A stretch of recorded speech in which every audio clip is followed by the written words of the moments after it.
Hello friends, स्वागत है आप सभी का एमपी एग्जाम बुक में, जिसमें हम पढ़ेंगे मध्य प्रदेश का सामान्य ज्ञान 2500 प्लस प्रश्नों की सीरीज का भाग 3।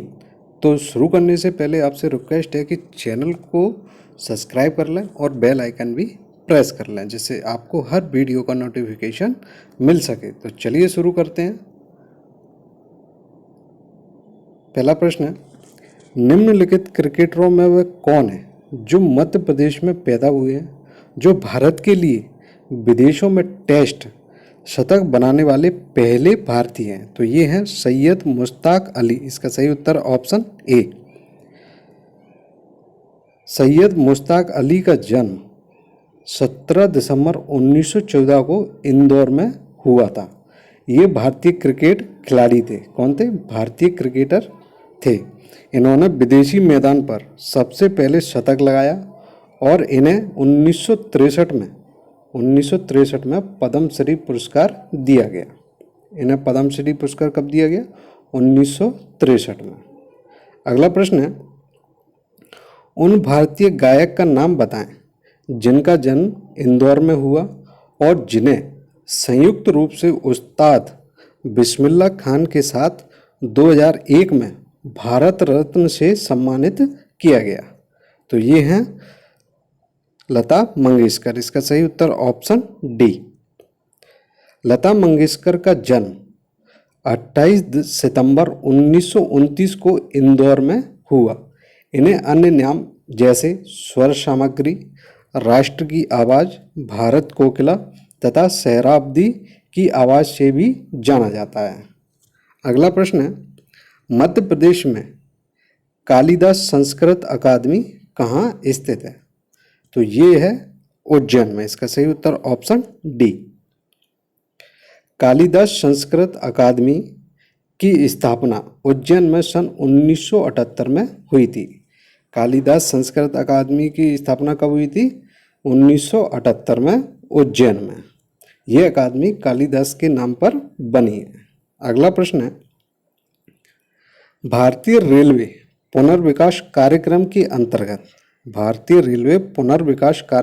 अंतर्गत सार्वजनिक निजी साझेदारी मार्ग के माध्यम से पुनर्विकसित किया जाने वाला पहला स्टेशन कौन सा है? तो ये है हबीबगंज रेलवे स्टेशन। इसका सही उत्तर ऑप्शन बी। भारतीय रेलवे स्टेशन पुनर्विकास कार्यक्रम के अंतर्गत सार्वजनिक निजी साझेदारी मार्ग के माध्यम से पुनर्विकसित किया जाने वाला पहला स्टेशन है हबीबगंज रेलवे स्टेशन, जो कि भोपाल में है। अगला प्रश्न है, मध्य प्रदेश क्षेत्र में स्लैश एंड बर्न की खेती का आदिम रूप क्या कहलाता है? मध्य प्रदेश में स्लैश एंड बर्न की खेती का आदिम रूप क्या कहलाता है? तो ये कहलाता है दाहिया। इसका सही उत्तर option A. Slash and burn की खेती अर्थात झूम खेती। स्लैश एंड बर्न की खेती को झूम खेती भी कहा जाता है। तो ये एक आदिम प्रकार की कृषि है जिसमें पहले वृक्षों तथा वनस्पतियों को काटकर उन्हें जला दिया जाता है और साफ की गई भूमि को पुराने उपकरणों से जुताई करके बीज बो दिए जाते हैं। इसमें ये क्वेश्चन बन जाता है कि स्लैश एंड बर्न की खेती को क्या कहा जाता है? तो इसको कहा जाता है झूम की खेती।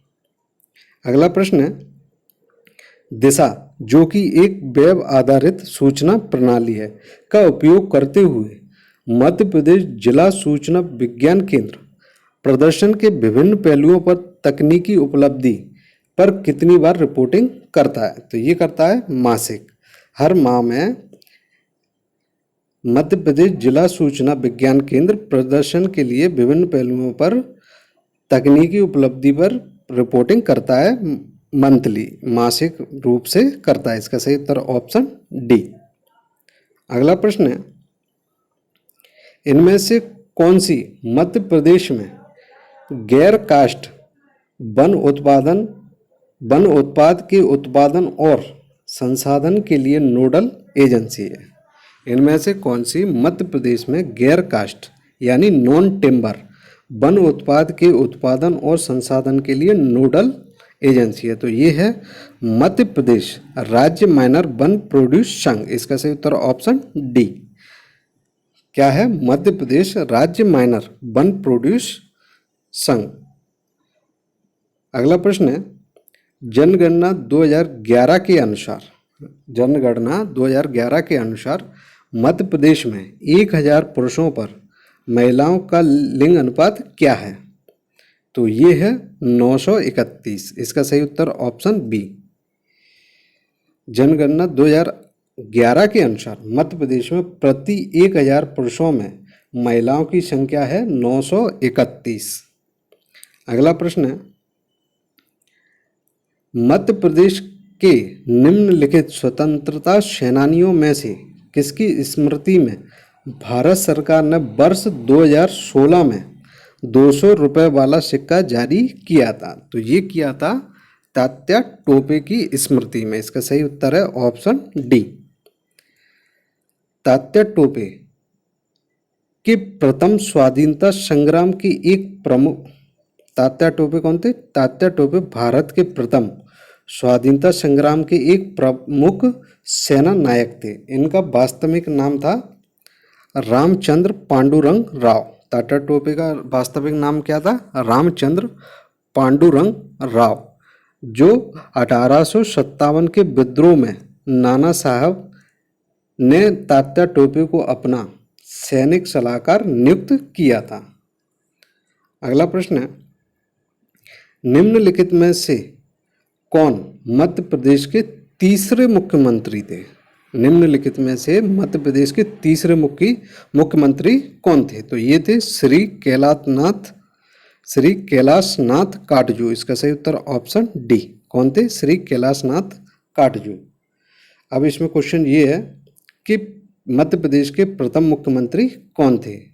ये कई बार पूछा भी गया है।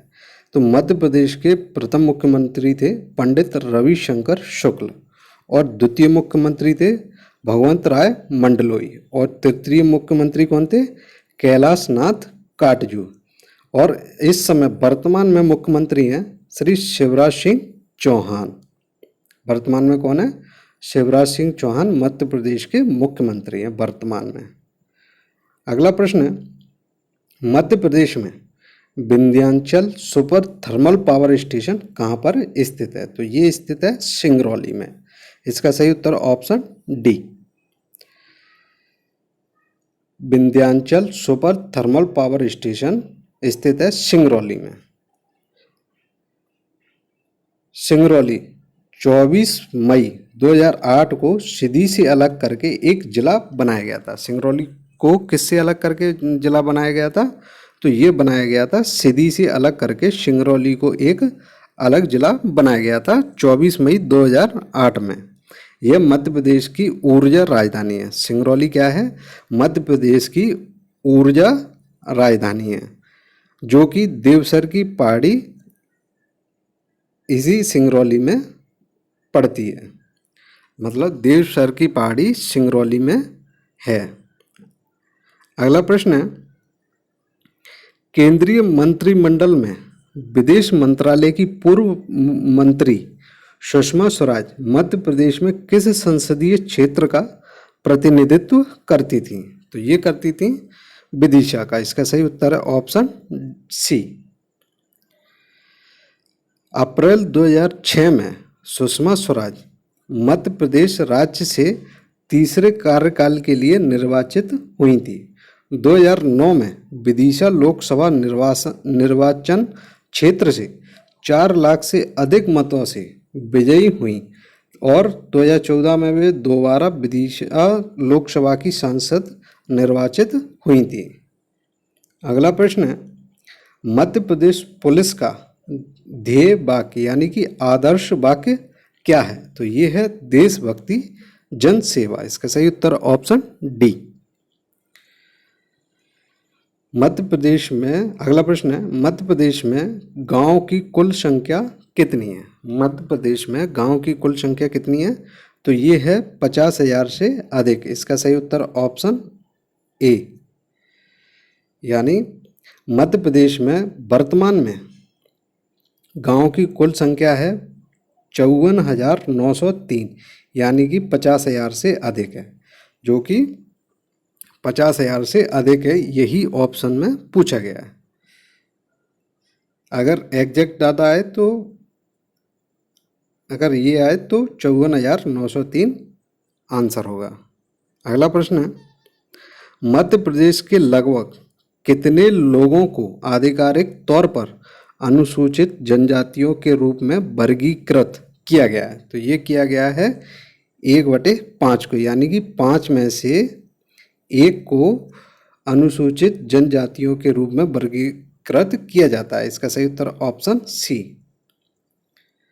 अगला प्रश्न है, मध्य प्रदेश के निम्नलिखित शहरों में से कहाँ लक्ष्मीबाई राष्ट्रीय शारीरिक शिक्षा संस्थान स्थित है? तो ये स्थित है ग्वालियर में। इसका सही उत्तर ऑप्शन डी। भारत में जब प्रथम स्वतंत्रता संग्राम का शताब्दी वर्ष मनाया तो यह निश्चित किया था कि ग्वालियर में झांसी की रानी लक्ष्मीबाई की स्मृति में एक शारीरिक शिक्षा महाविद्यालय स्थापित किया जाएगा। ये कब निश्चित किया गया था? जब भारत में प्रथम स्वतंत्रता संग्राम का शताब्दी वर्ष मनाया था। राजा पंचम सिंह की इस संस्था की स्थापना में महत्वपूर्ण भूमिका थी। किसकी थी? राजा पंचम सिंह की इस संस्था की स्थापना में महत्वपूर्ण भूमिका थी। इस संस्थान का प्रारंभ विक्रम विश्वविद्यालय उज्जैन से संबंधित महाविद्यालय के रूप में हुआ। सन 1973 में इसका नामकरण लक्ष्मीबाई राष्ट्रीय शारीरिक शिक्षा महाविद्यालय किया गया और यह 14 जनवरी 2009 को इसे पूर्ण विश्वविद्यालय का दर्जा प्रदान किया गया। कब किया गया पूर्ण विश्वविद्यालय का? 14 जनवरी 2009 को पूर्ण विश्वविद्यालय का दर्जा दिया गया। अगला प्रश्न है, मध्य प्रदेश सरकार द्वारा घोषित संबल योजना का उद्देश्य क्या है? तो इसका उद्देश्य है मुफ्त या सब्सिडी वाली बिजली। इसका सही उत्तर ऑप्शन सी। संबल योजना का उद्देश्य है मुफ्त या सब्सिडी वाली बिजली, जिसमें इस योजना के तहत बकाया बिजली बिल योजना के तहत 5,179 करोड़ रुपए की बिजली माफ की जाएगी। इस योजना के तहत कितनी रुपए की बिजली माफ की जाएगी? 5,179 करोड़ रुपए की बिजली माफ की जाएगी। अगला प्रश्न है, जनगणना 2011 के अनुसार मध्य प्रदेश में साक्षरता दर क्या है? 2011 जनगणना 2011 के अनुसार मध्य प्रदेश में साक्षरता दर क्या है? तो ये है 69.32। इसका सही उत्तर ऑप्शन डी। कितना है? 69.32%। अगला प्रश्न है, मध्य प्रदेश के किस प्रसिद्ध संत कवि ने नीति शतक और वैराग्य शतक लिखा था? मध्य प्रदेश में उज्जैन के किस प्रसिद्ध संत कवि ने नीति शतक और वैराग्य शतक लिखा था? तो ये लिखा था भर्तृहरि ने। इसका सही उत्तर ऑप्शन सी। भर्तृहरि एक महान संस्कृत कवि थे। कौन थे? भर्तृहरि एक महान संस्कृत कवि थे। इनके नीति शतक, श्रृंगार शतक, वैराग्य शतक प्रसिद्ध रचनाएं हैं, जिनमें उपदेशात्मक कहानियाँ लिखी गई हैं। क्या लिखी गई हैं? उपदेशात्मक कहानियाँ लिखी गई हैं। अगला प्रश्न है, जनगणना 2011 के अनुसार मध्य प्रदेश में कुल पुरुष आबादी में से कुल पुरुष बाल आबादी यानी 0 से 6 वर्ष की आयु वर्ग, 0 से 6 वर्ष के आयु वर्ग में का कितना प्रतिशत है? तो ये है 15%। इसका सही उत्तर ऑप्शन बी। अगर आपको प्रश्न और वीडियो अच्छा लगा हो तो चैनल को ज़रूर सब्सक्राइब करें और बेल आइकन ज़रूर प्रेस करें। Thank you.